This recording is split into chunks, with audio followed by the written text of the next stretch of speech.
பாக்கிறதுக்கு லட்சணமா அழகா 2 பொம்பளைங்க போனாங்க. அதை பார்த்தேன். உடனே ஒருத்தர் சொல்றான், பெரிய மனுஷன் உனக்கு எல்லாம் ஒழுக்கம் வேணாவா, பொம்பளைங்களை பாக்குறீங்க அப்படின்னு திட்டுறாங்க. என்னையாவது பார்த்து ரசிக்கிறது தப்பா? நமக்கு மட்டும் ஒழுக்கம் நேர்மை இப்படிலாம் வாழணும்னு சொல்றீங்க. ஆனா உங்களை ஆள்ற தலைவர்கள், உங்களை ஆள போற தலைவர்கள் ஒழுக்கமானவங்களா நேர்மையானவங்களான்னு எவனா செக் பண்றீங்களா?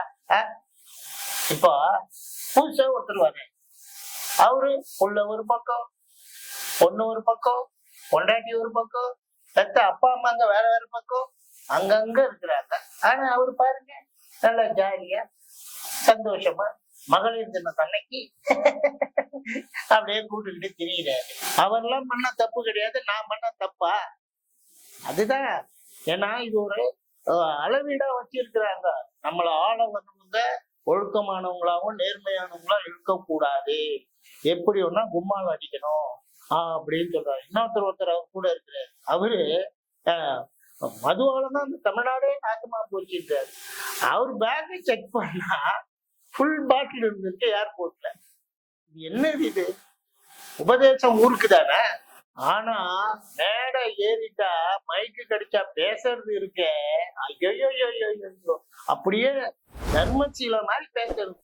பெண்கள் நாட்டின் கண்கள், பெண்களுக்கு அது வேணும் இது வேணும், முதல்ல ஒரு கட்சியில இருக்க பெண்களை சரி பண்ணு, அதுங்களை ஒழுங்கா பேச சொல்லு. குப்பை பெருக்கிறவங்க கூட 4 பொண்டாட்டி வச்சிருக்கோம், என் தலைமை வச்சுக்க கூடாதான்னு நெஞ்ச நிமித்திக்கிட்டு பேசுதுங்க. அவங்க வாதியாரிங்கன்னா நீ கிளாஸுக்கு வராதுன்னு சொன்ன உடனே இப்ப சேனல்ல உட்காந்துக்கிட்டு நான் உணர்ச்சி வசப்பட்டுட்டேன், என்ன பேசணும்னு எனக்கே தெரியாது, அடிச்சாதான் அடங்கிங்க போல தெரியுது. அதை விட அவங்க தொண்டர் ஒருத்தன் சொல்லியிருக்கான், 60 வயசுக்கு மேல உள்ள பெருசுங்களுக்கு ஓட்டு உரிமையை ரத்து பண்ணணும், ஏன்னா அதுக்கு பழைய ஆட்களுக்கு தான் ஓட்டு போடுதுங்கன்னு சொன்னாங்க. நல்ல விஷயம் தான்.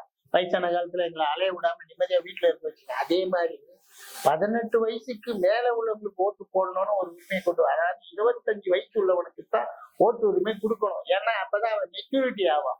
எதையாவது ஒண்ணு பண்ணி நாட்டை காப்பாத்திட்டான். மறக்காம ஓட்டு போடுங்க. அப்பதான் நல்லவங்க யாரு, கெட்டவங்க யாரு, நியாயமான ஆட்கள் யாரு, நிர்வாக சிந்தனை உள்ளவங்க யாருன்னு தேர்ந்தெடுக்க முடியும். வெகைன்பி சேனலை மறந்துடாதீங்க. லைக் பண்ணுங்க, ஷேர் பண்ணுங்க, மறக்காம அந்த பெல் பட்டன் அழுத்திடுங்க.